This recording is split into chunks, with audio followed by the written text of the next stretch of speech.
Innal hamdalillah Masampil tau paling masampil.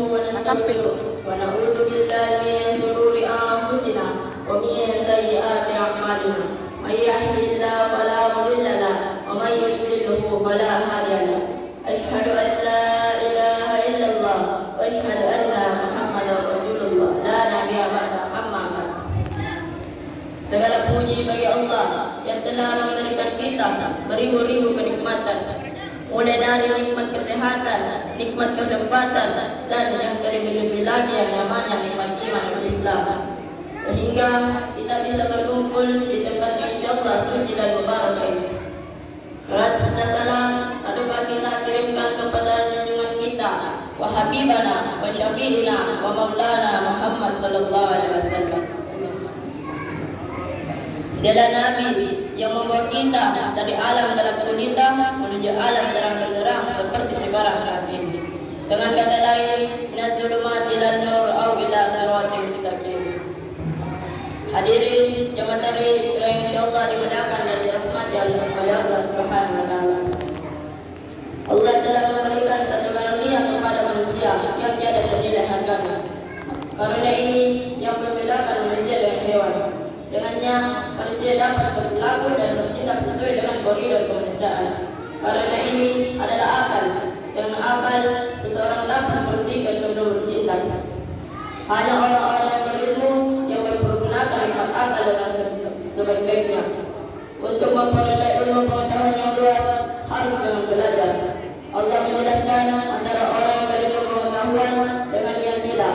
Firman-Nya, "Qul hal yastawil ladzina amanu qul hal yastawil ladzina ya'lamuna wal ladzina amanu wal ladzina la ya'lamuna innama yatadhakkaru ulul albab." Artinya, katakanlah, adakah sama orang-orang yang mengetahui dengan orang-orang yang tidak mengetahui?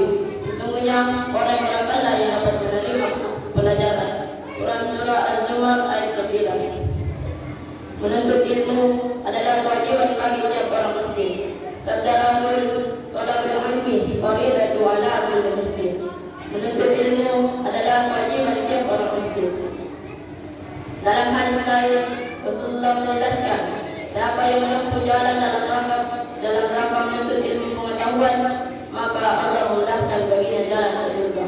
Sabdanya, siapa yang menempuh jalan dalam rangka menuntut ilmu pengetahuan, maka Allah mudahkan baginya jalan ke surga. Hadis riwayat Bukhari. Hadirin jemaah yang insyaallah dimudahkan dan dirahmati oleh Allah Subhanahu wa taala. Orang yang berilmu tidaklah sama dengan orang yang bodoh. Orang yang berilmu atau orang yang alim akan mempunyai kedudukan yang terhormat dalam masyarakat, disegani, dihormati, dan dijadikan tempat bertanya oleh masyarakat. Berbeda dengan orang yang bodoh yang hanya jadi bahan olahan orang lain, dipandang hina dan disepelekan. Allah menjelaskan Allah berjanji dalam Al-Quran bahwa Ia akan meninggikan derajat orang yang beriman dan berpengetahuan. Firman-Nya, "Yarfa'illahu alladziina aamanu minkum walladziina utul 'ilma darajat." Artinya, Allah akan meninggikan derajat orang yang berilmu di antara dengan orang-orang yang diberi ilmu pengetahuan beberapa derajat. Quran surah Al-Mujadalah ayat 11. Selain kepandaian, seseorang juga harus berbekal keimanan. Iman dan ilmu adalah dua komponen utama supaya derajat seseorang menjadi tinggi. Makanya dalam ayat yang tadi saya ucapkan, Allah berjanji akan mengangkat derajat orang yang beriman dan berpengetahuan. Kecenderungan seseorang untuk menyalahgunakan kepandaian bila ia tidak dibekali dengan keimanan, maka ia akan memulai orang dan mencari jalan dan mencari keuntungan dengan jalan yang batil dan merasa pandai sendiri. Jika orang beriman namun tidak dibekali dengan kepandaian, maka ia pun susah memperoleh martabat yang tinggi di sisi Allah Subhanahu wa taala. Manusia yang terkadang melaksanakan ibadah tanpa diperintah dengan ilmu seringkali salah dan tidak sesuai dengan syariat.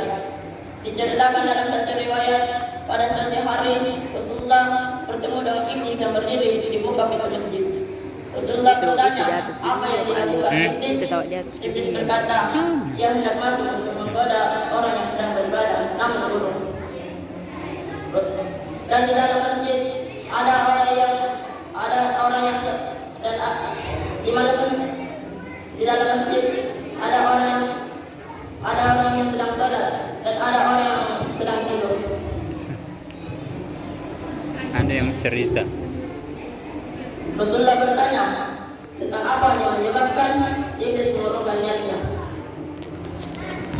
Si iblis berkata, ia tidak takut kepada orang yang sedang salat, namun ia takut kepada orang yang sedang beribadah. Mendengar jawaban si iblis, Rasulullah sallallahu alaihi wasallam bersabda, tidurnya orang yang berilmu lebih baik daripada ibadahnya orang yang tidur. Mengenal keutamaan orang yang berilmu, baik sekali hadis Rasul yang menjelaskan tentang hal ini. Fadlul alimi alal abidi, kafadlul qamari ala abidi, ala sairil kawakib.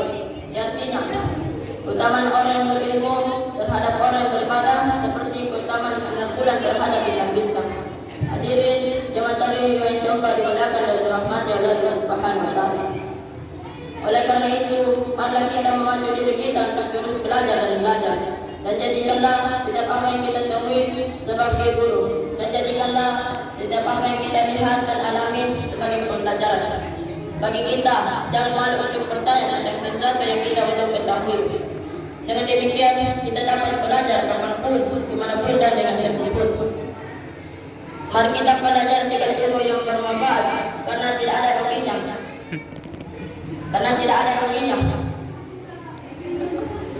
Janganlah jadikan otak kita manja tanpa disibukkan dengan aktivitas berpikir. Mungkin itu saja yang bisa saya sampaikan. Kurang dan lebihnya mohon dimaafkan. Billahi taufiq wal hidayah. Wassalamualaikum warahmatullahi wabarakatuh.